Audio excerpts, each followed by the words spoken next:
Assalamualaikum warahmatullahi wabarakatuh. Kami dari kelompok 7 akan mempresentasikan sebuah materi dengan judul Future Driven Development. Sebelumnya izin memperkenalkan diri dan memperkenalkan anggota kelompok saya. Saya Muhammad Haidar Ijlal dari EF18D dan ada teman saya Risaleh Fajri Rosadi dari EF18D dan juga ada Widi Nur Oktaviani dari EF18D. Sebelum masuk ke materi, di sini ada gambaran sedikit mengenai materi, poin-poin materi yang akan saya dan teman-teman saya jelaskan.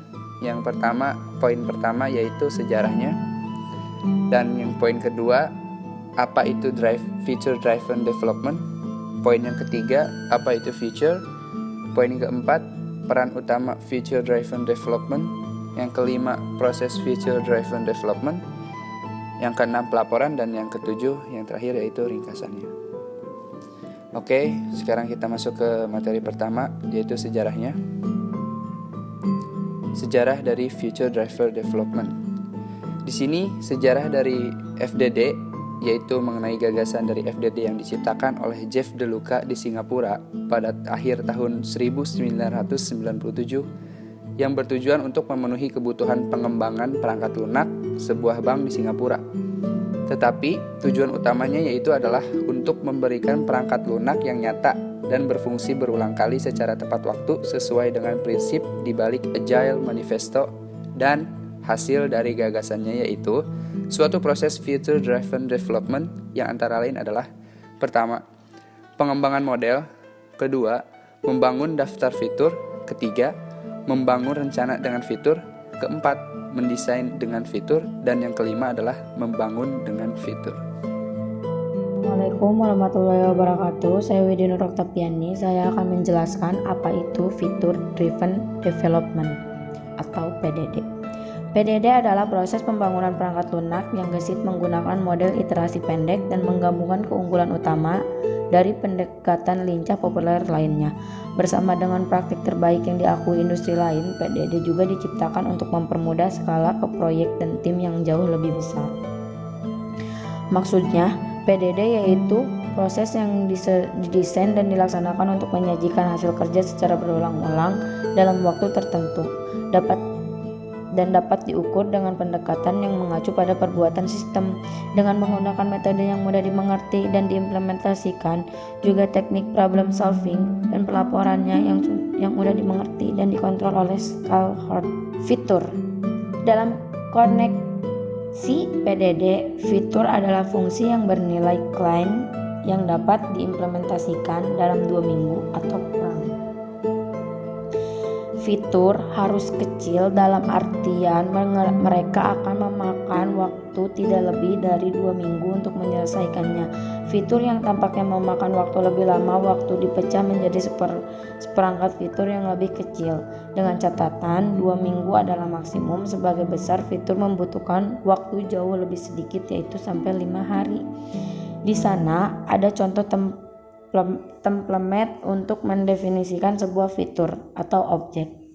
Pada template tersebut adalah orang, tempat atau benda, termasuk peran, momen dalam waktu atau interval waktu, atau deskripsi seperti entry katalog. Dengan mode PDD, tim pengembang diberikan informasi dan alat bantu yang cukup untuk menyelesaikan proyek. Pemimpin proyek dan manajer diberikan informasi berdasarkan waktu mengenai tim dan proyek yang sedang berjalan untuk menghindari risiko yang terjadi. Pelapor menjadi lebih mudah dan membebani periodik akan dan akurat. Peranutan PDD: Project Management, Chief Architect, Development Manager, Domain Express, Class Owner, Chief Program. Project Manager berperan mengawasi seluruh proyek. Chief Architect bertanggung jawab atas keseluruhan desain dan pemodelan sistem. Arsitek kepala bekerja dengan pengembang terampil lainnya dalam fase perencanaan siklus pengembangan. Development Manager, pemimpin dan mentor tim pengembangan dan mengawasi kegiatan pemrograman sehari-hari. Domain Express adalah anggota tim yang memahami masalah bahwa kebutuhan pelanggan harus dipecahkan. Pengembangan mengandalkan pengetahuan ahli domain untuk memastikan bahwa mereka bekerja dan memberikan apa yang paling penting bagi pelanggan. Class owner adalah anggota dari tim pengembangan yang lebih kecil yang dipimpin oleh kepala programmer. Tanggung jawab meliputi perancangan, pengkodean, pengujian, dan fitur dokumentasi.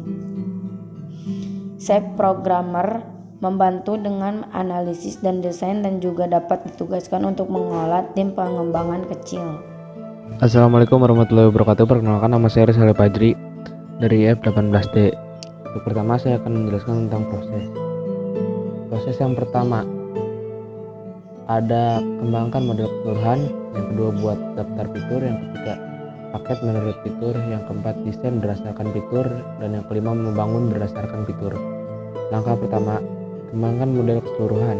Langkah ini adalah tempat menulis garis besar untuk menentukan model domain masalah bisnis yang ingin diselesaikan oleh proyek pengembangan perangkat lunak. Tim bekerja erat dengan arsitek utama untuk menentukan ruang lingkup dan konteks sistem. Beberapa model domain harus digabungkan menjadi satu model keseluruhan sebagai garis besar untuk sistem. Langkah kedua, buat daftar fitur. Daftar fitur mirip dengan jaminan produk Scrum. Identifikasi fitur yang penting bagi klien. Fitur dinyatakan sebagai tindakan, hasil, dan objek. Misalnya, validasi nomor akun pengguna. Seharusnya tidak lebih dari 2 minggu untuk mengembangkan fitur yang diberikan. Jika suatu fitur akan membutuhkan waktu lebih dari 2 minggu untuk dibangun, itu harus dipecahkan menjadi fitur yang lebih kecil. Yang ketiga, paket berdasarkan fitur.